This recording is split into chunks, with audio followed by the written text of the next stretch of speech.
Hello दोस्तों, मेरे YouTube channel पर आपका स्वागत है। तो चलिए कहानी शुरू करते हैं। और कहानी अच्छी लगे तो प्लीज़ चैनल को लाइक सब्सक्राइब और शेयर जरूर करें। सुधांशु मृत्युंजय की एक अच्छी बहस चल रही थी और दूसरी तरफ रिया पानी का बोतल लेने के लिए गाड़ी की तरफ आई हुई थी।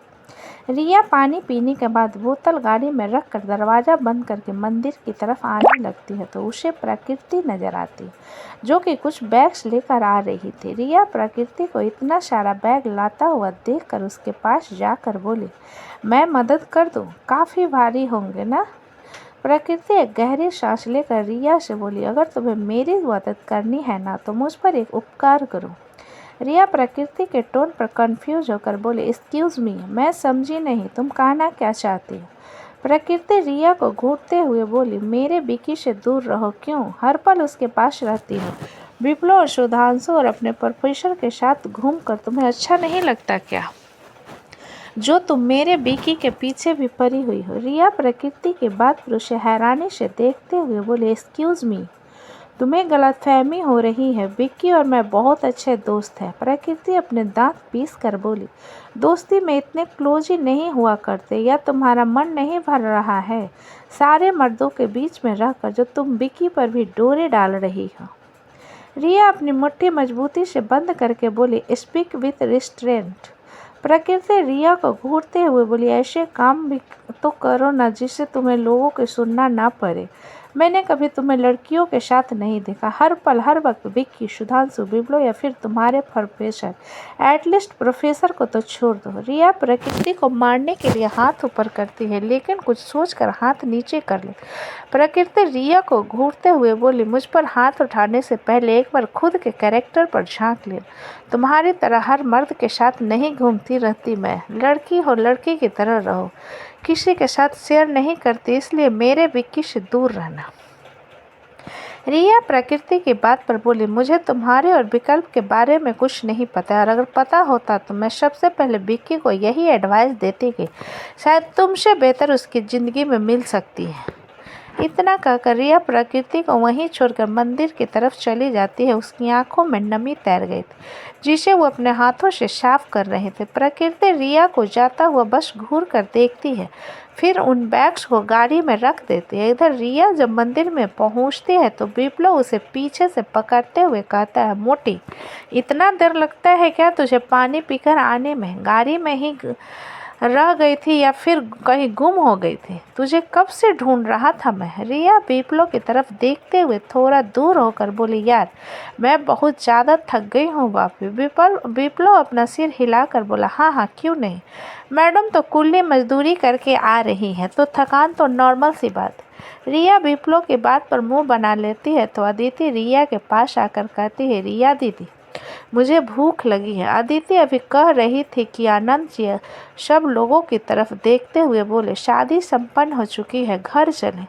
मृत्युंजय टाइम की तरफ देखते हुए आनंद जी से बोला, विदाई की तैयारी कीजिए, ऑलरेडी शाम होने को आई है, हमें निकलना है। मृत्युंजय की बात पर मंदिर से ही विदाई की तैयारियां शुरू हो जाती। इधर रुद्र फलक के साथ बैठा बूंदी खा रहा था। पीछे से अमृत उसके कंधे पर थपथपा कर बोला, सुनो, तुमसे बात करनी है। रुद्र अपना सिर घुमाकर अमृत को देखते हुए बोला, हाँ हाँ कहो, क्या कहना है? अमृत फलक की तरफ इशारा करता है तो रुद्र अपने हाथ में पकड़ा दूना फलक के हाथ में रखकर बोला, बेबी तुम जरा बूंदी के लुत्फ उठाओ, मैं बात करके आता हूँ। फलक रुद्र की बात पर अपना सिर हिलाकर बोली, अब सिर हिलाकर फिर से बूंदी खाने लगती है और वहाँ पर अदिति आ जाती तो फलक उसके साथ खाने लगती है। उधर अमृत और रुद्र मंदिर के पीछे बने हुए घाट के पास आए हुए थे। रुद्र तालाब को देखते हुए बोला, ये तालाब तो काफ़ी गहरा लगता है और पानी कितने सुंदर है, देखो ना कितने अच्छे मछली हैं इसमें। पीछे से मृत्युंजय आते हुए बोला, और सोचो अगर इस मछली का चारा मैं तुम्हें बना दूँ तो? रुद्र 90 सेंटीमीटर मृत्युंजय की तरफ घूमकर बोला, अरे तुम यहाँ क्या कर रहे हो? तुम्हारे भाई ने मुझे बात करने के लिए यहाँ पर बुलाया था। मृत्युंजय रुद्र के सामने खड़ा होकर बोला, तुम्हारी हिम्मत कैसे हुई उन लोगों को पीने देने की और पिछली रात हो रहे बैचलर पार्टी के कांड उन लोगों को बताने की? रुद्रा मृत्युंजय की बात सुन मन में बोला, ये तो रौद्र रूप बना हुआ है, मतलब मुझे ट्रैप किया गया है। अगर जरा से भी चूक हुई मतलब मैं इस तालाब में छपाक से गिरा। मृत्युंजय रुद्र के कॉलर को पकड़कर बोला, सुन, कुछ कह रहा हूँ तुझसे, किस दुनिया में खो गया है। मृत्युंजय के कॉलर को पकड़ने से रुद्र होश में आकर मृत्युंजय को कॉलर को पकड़कर बोला, अगर मैं गिरा न तो साथ में तुम्हें भी गिराऊंगा। बता रहा हूँ, तुम्हारी गलती है। अपने बंदियों को छोड़कर दूसरी बंदियों के साथ क्यों नाच रहे थे। मृत्युंजय रुद्र को करीब 2 इंच जमीन से उठाकर अपने बिल्कुल सामने लाकर बोला, साले, मैं चाहे किसी के भी साथ डांस करूं, तेरी क्यों जल रही है। तू भी डांस करना। रुद्रा के पैर हवा में लटक गए थे। वह नीचे जाने की कोशिश करता है, लेकिन मृत्युंजय उसे छोड़ने के फिराक में नहीं था कि चर्र की आवाज़ आती है, जिसके साथ में ही रुद्रा की शेरवानी पीठ की तरफ से फट जाती है। मृत्युंजय रुद्र को पटक कर छोड़ते हुए बोला, दोबारा कभी हम लोगों के मामले में पड़ने की कोशिश ना करो तो पूरा जमीन में गाड़ दूंगा, खाली गर्दन छोड़ दूंगा। इतना कहकर मृत्युंजय रुद्र से दूर होता है और अपने हाथ झाड़ते हुए मंदिर की तरफ चला जाता है। रुद्र अपने पीठ की तरफ देखता है, जहां से उसका शेरवानी फट चुका था। अमृत अपने जैकेट के ऊपर में पहना हुआ को निकाल कर रुद्र को देते हुए बोला, इसे पहन लो, नजर नहीं आएगा, वरना मृत्युंजय ने तो तुम्हारी इज्जत लूट ही ली है। रुद्र अमृत के कोट को छीनते हुए गुस्से से बोला, मैं जरूर बताऊंगा, देखना मेरी जाने मन को। उसका पति 1 नंबर का ठरकी आदमी, हमेशा मेरी इज्जत लूटने के पीछे पड़ा रहता है। अमृत रुद्र की बात पर हल्का मुस्कुराकर बोला, फिलहाल तो 1 लात में सीधा तालाब में जाएगा, इसलिए दोबारा कभी महक को जाने मन मत कहना, वरना तेरा मुंह पान भी खाने के लिए नहीं खोलेगा। इतना कहकर अमृत भी मंदिर की तरफ चला जाता है। रुद्रा हाफ जैकेट को पहनते हुए खुद से बोला, सारंग फैमिली ने पूरे खुले सांड पाल रखे हैं, जिसे देखो इंसान को मारने पर तुला रहता है। इतना कोसते हुए रुद्रा भी मंदिर की तरफ आ जाता। इधर विदाई की तैयारी चल रही थी। आरू रो रही थी और विक्रम उसे देख रहा था। विप्लव विक्रम के पास जाकर बोला, अरे मेरी चश्मिश रो रही है, चुप तो कराओ, तुम तो बस तारे जा रहे हो उसे। विक्रम विप्लव को घूरते हुए बोला, फिलहाल तो तुम बेताल की तरह मुझसे चिपकना बंद करो, और आरू मेरी है, तुम्हारी नहीं। विप्लव मुंह बनाकर बोला, हाँ बीबी तो तुम्हारी है, एटलीस्ट चश्मिश तो हमारी रहने दो। विक्रम घूरकर विप्लव की तरफ देखता है, उसके बाद आरू के पास जाकर उसके कंधे पर हाथ रखते हुए कहता है, कितना रोगी, और देखो तुम्हारे काजल पूरी तरीके से बह गए हैं। आरू विक्रम की बात पर बोली, मुझे नहीं जाना, मुझे अम्मा और अप्पा के साथ रहना है। आरू की बात सुनकर विक्रम का चेहरा काला पड़ जाता है और वो महक की तरफ देखते हुए कहता है, भाभी आप ही कुछ कहो ना। महक विक्रम की बात पर हल्का मुस्कुरा कर बोली, डोंट वरी, हर लड़की के विदाई के वक्त ऐसे ही रोती है। विक्रम महक के बात पर मुंह बनाकर बोला, हम लोग तो नहीं रो रहे हैं। विप्लव विक्रम की बात पर बोला, घर जमाई बन जाओ, ऑटोमेटिकली आंसू आ जाएंगे। विक्रम विप्लव को घूरते हुए बोला, तुम बन जाना ना घर जमाई, जब तुम्हारी शादी होगी तो। मुझे क्यों एडवाइस दे रहे हो। विप्लव अपनी फैमिली की तरफ इशारा करते हुए बोला, मेरी इतनी खूबसूरत सी फैमिली है, उसे छोड़कर मैं किसी लड़की के लिए अपने घर वालों को छोड़ दूं क्या। ऐसा कभी नहीं होगा। विक्रम बस विप्लव को घूरे जा रहा था, जिस कारण विप्लव पतली गली लेकर वहां से रिया की तरफ निकल जाता है।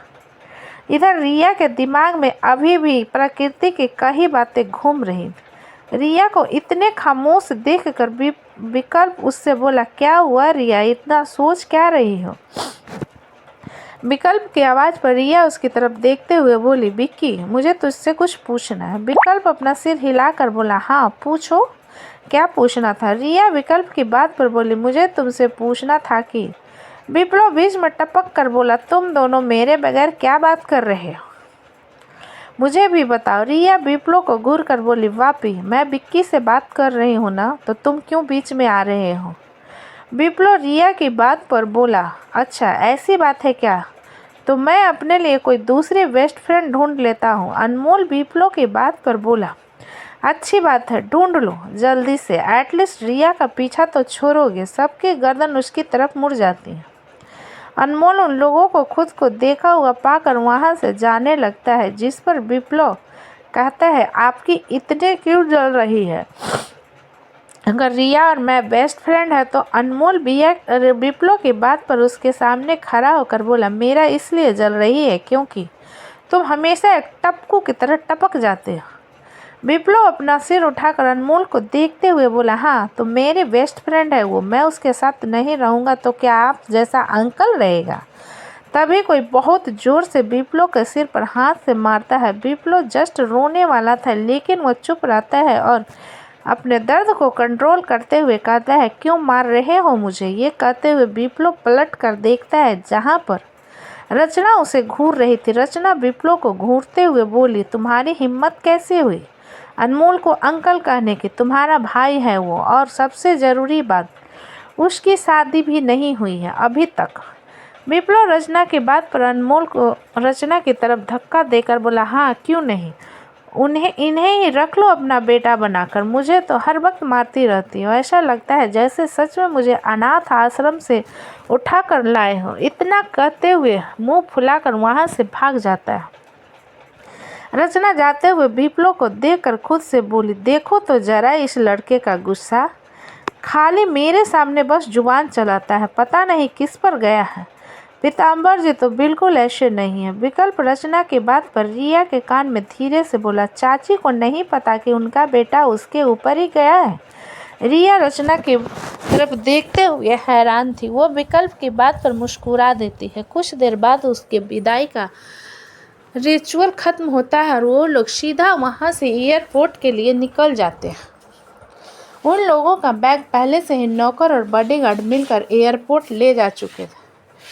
राज अगली सुबह फ्लाइट में आने वाला था। रात का वक्त था। इधर सारंग बिल्ला मुंबई में उनकी सारी गाड़ियां आकर सारंग बिल्ला के पोर्च पर रुकती है और सभी लोग गाड़ी से बाहर आते हैं।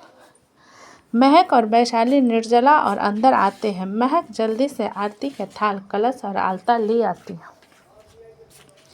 निर्जला जी विक्रम और आरू को चौखट पर ही रोक कर उन दोनों की आरती करती और उन्हें टीका लगाती है। महक कलश लाकर आरू के सामने रख देती है और वैशाली आलती की थाल कलश के आगे रख देती है। महक आरू को कलश की तरफ इशारा करके बोली, कलश को गिराकर आलती की थाल पर पैर रखकर अंदर आओ। आरू महक के बात पर अपना सिर हिलाती और कलश को गिराने के बाद आलती की थाल पर कदम रखती है। विक्रम कलश की तरफ देखते हुए बोला, क्या मैं भी रखूं आलती की थाल पर कदम।